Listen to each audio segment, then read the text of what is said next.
I remember I'm talking to my breast surgeon, I'm talking to um, my plastic surgeon, and I'm like, I want a nipple sparing mastectomy. You wrote a skin sparing. And she's like, Sabrina, I don't advise to that. I advise to nipple sparing. And I couldn't understand why. All the research that I did, YouTube videos, the statistics, I read everything. And a lot of women up to stage 2 were able to get a nipple sparing mastectomy. So why can't I? I needed to know why. And so remember they called me at 11 o'clock at night, and both my plastic surgeon and my breast surgeon wanted to discuss why that would be. And what they were trying to tell me was because I had breast augmentation. Now, with my breast augmentation, I had the scars below. I didn't do the scarring in the nipple. I did it in the crease of my fold. And what they told me was when you have scars and you have surgery, those scars are like roadblocks um, for your blood flow. So it could have been a strong possibility that I would not have good blood flow, which leads to neuropathy.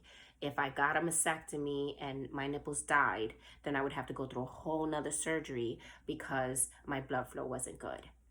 But I didn't want to hear that. Let me tell you something. Be your own advocate. Do your research. I don't know how much I can tell people that knowledge is power. It's scary, it's terrifying, but it gives you some sort of control, because you cannot control cancer. But you can control what you know. You can control your decisions and the way you want this to come out. Now, this is about your life, and you're supposed to listen to your doctors, and I did. But here's the problem, and this is why I say be your own advocate. I didn't understand why they were fighting against me so badly to get a skin sparing and not a nipple sparing. They kept saying no. So I go, because now we have, back then, I'm 43. So before the cancer, before all of that, they didn't have patient portals.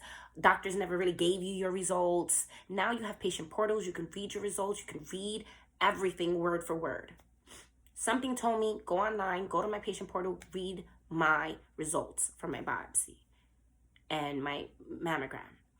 So what I read was, and what my breast surgeon did not tell me, was that not only was she concerned about the 5.5 millimeters that actually had the cancer, because they were calcifications and they were in the ducts, they spanned out 3.5 centimeters. So it goes from this to about that.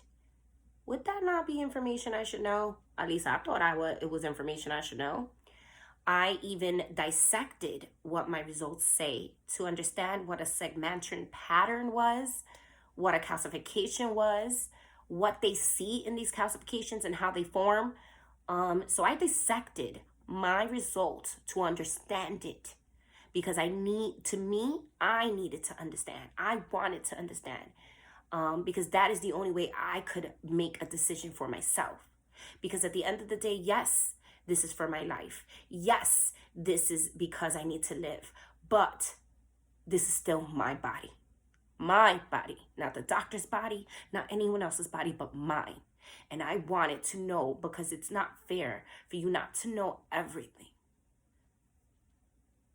So they called me at 11 o'clock at night to try to talk me out of this nipple sparing.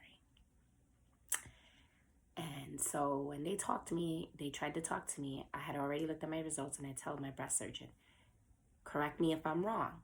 Did you not tell me that it spanned out 3.5 centimeters?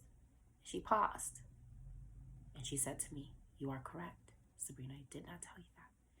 I said, do you not think that was important information for me? And her response was, but that's not what we were concerned with. It doesn't matter. You're telling me I can't get a nipple sparing because it spans out 3.5 centimeters and it was close to the areola. That is information I need to know to have an informed decision on the surgery that I want. Now, what I will say is, guys, get checked. I tell everybody to get checked, because finding it early gives you options. Now, we all don't have the privilege of finding it early. And my heart goes out to those women because this, I don't care how early you are. This is not easy by any shape or form. This is not easy. So we go through the conversation. He started telling me about the roadblocks with my blood. So what I had to tell him was, look, I understand that I may not be able to keep my nipples, but I want you to go into the surgical room to save my nipples unless you test it and it's cancer. If you test it and it's cancer, you can take them. Take them. Get rid of them. If they have cancer in it, I don't want cancer. So take them. But I don't want that to be your first initial thought. I want your first initial thought is to save my nipples. And I was so adamant about it because of how I look, of how I didn't want my husband to leave me. Do you know the stories out there?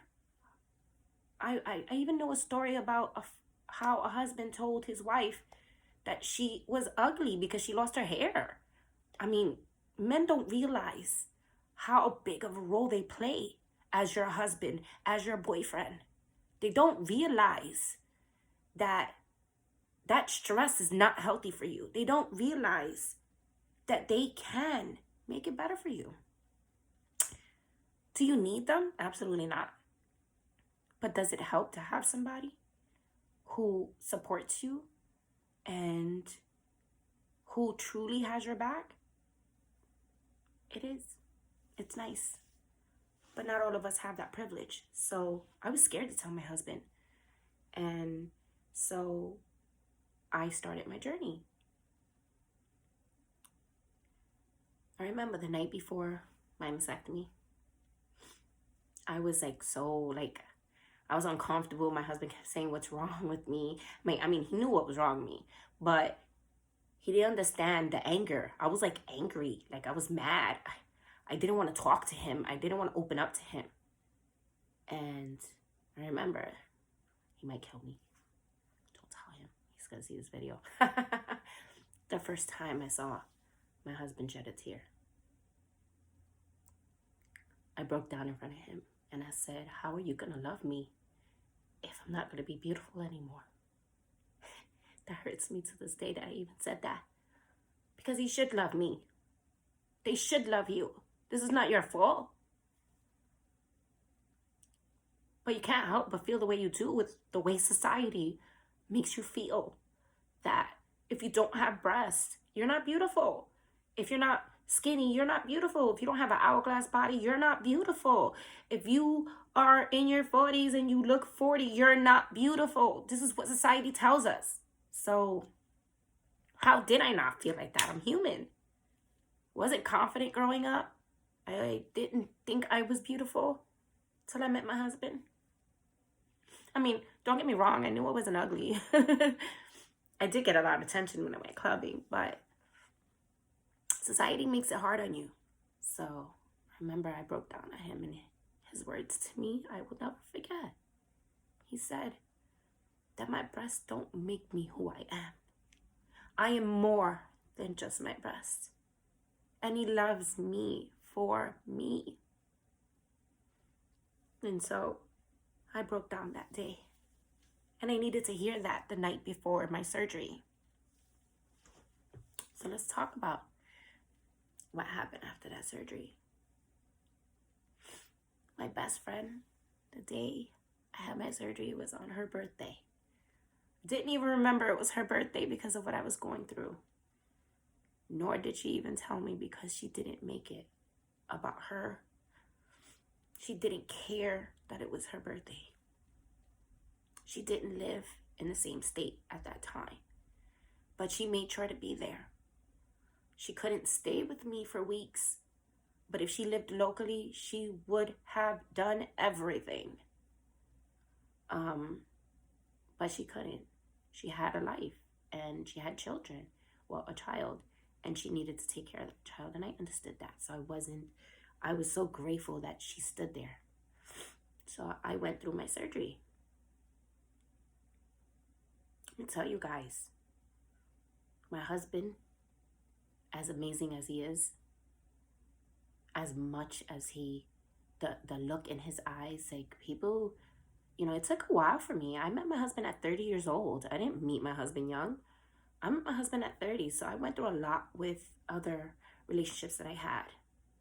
And they didn't help make me feel beautiful. So meeting him was everything. I didn't want to lose what we had. And I didn't want to lose that look. I don't know if some of you ladies ever noticed the look that he looks at you and he sees how beautiful you are inside and out. I didn't want to lose that look. I never had it before. So why would I want to lose what I just got? So it was hard. And I went through that journey. And let me tell you, he was amazing through the whole thing. My children were amazing. Now, I do have 4 sisters and 3 brothers. And nobody visited me. Not my sister, not my brothers, not my mother. And they're probably going to comment on this and probably say things. I hope that they don't, because this is not intended to make them feel bad. It's not. But let me tell you something I didn't want to tell anyone. Only reason why I told my family when I did was because I had BRCA. And how dare I not tell them that this is a genetic gene. This is a hereditary gene. And this could save their life. And I thought to myself, how do I keep that to myself? What if one of them needs to hear this so it saves their life? I'm the type of person that would feel guilty if I didn't tell them and one of them caught cancer and couldn't save themselves. I would feel guilty because it's in my heart. I don't wish this on anybody. So I went and I told my family, I'm BRCA positive. I have cancer. Some of the responses I got, we'll talk about that another day because it's going to take a long video for that one. But I want to end this video now to basically get to the next video. But do subscribe so that you can hear more of my journey. I want to talk about how FORCE, it's called Facing Hereditary Cancer Empowered. A lot of people on FORCE have BRCA, the gene. Not only BRCA2, BRCA1, there are other genes that you can have. And I want to make this part clear. Being BRCA positive or having a genetic gene, it doesn't mean some people who get tested and test negative for a genetic gene doesn't mean that they don't have a genetic gene. It just means it hasn't been mapped out. And so the human body is very complex. And so they are mapping out all of our genes to understand why certain things are hereditary, how they become hereditary, and what that means for that family. And fighting FORCE to me was amazing. And the reason why is because I needed a support group. I was crying. I was so upset. I didn't know, even though my husband was very supportive and my children was there for me. I mean, my children was only 16 and 4. Like, I didn't know who to talk to. I didn't know who to go to. So I go to a support group. And this was, I think, through Gilda, if I'm not mistaken. It was in the city. And I remember I go to the support group. There was this older woman there. She was amazing. She made me laugh so much because there was different levels of people going through cancer. There was one person who was going through stage 4. There was another person going through stage 3. There was all ages there, from one kid who was only 18 to another person who was in her 60s. It was men, women there. It was a broad aspect of what cancer was. I didn't fit in, by the way. I didn't fit in because how dare I? And this is what I thought to myself. How dare I cry and fear dying when someone has stage 4? How dare I? I'm only stage 0. How dare I sit there and cry? How dare I talk about my worries when the next person is dying? The next person is focused on staying alive. How dare I? Even through what I was going through, I thought about others because I felt it was insensitive to talk about what I was going through when I'm only a measly little stage 3. I mean, stage 0. God forgive me. The stage 0, you know. And so I didn't fit in that group. Going to Force, I met more women who some never had cancer, some found out when they had the preventative, some had family members that had a genetic gene and they still wasn't ready to test. Some that knew since they were 18 that they had the genetic gene. Some that did in vitro so their children would never have the gene. So Force is very broad and it fit me. So it helped. I remember it was before my surgery. I went to support groups and all of that. And I didn't understand. You know, I wanted to understand everything. I wanted to understand BRCA. I wanted to understand my condition. I wanted to understand how do I make it better? How can I help myself? How can I help my children? Because now my boys need to be tested for the BRCA gene. How do you not feel guilty that you might have given your child a gene? Now, yes, I didn't know. It's not my fault. I know that now. But I felt guilty. Because I wouldn't want my children to go through anything I've been through, or their children to go through anything I've been through. So it was hard. So before I continue this video, or before I continue to my part 2 video, please share, subscribe. I want to go more into detail about how you get your sexy back. It does come in waves. I want to talk more about the groups that I've attended. I even want to talk about how I saved 2 lives and didn't know that that's what I was doing. I want to talk about how I went from stage 0 to stage 1. How I went from 1 cancer to 5. So, like, share, subscribe.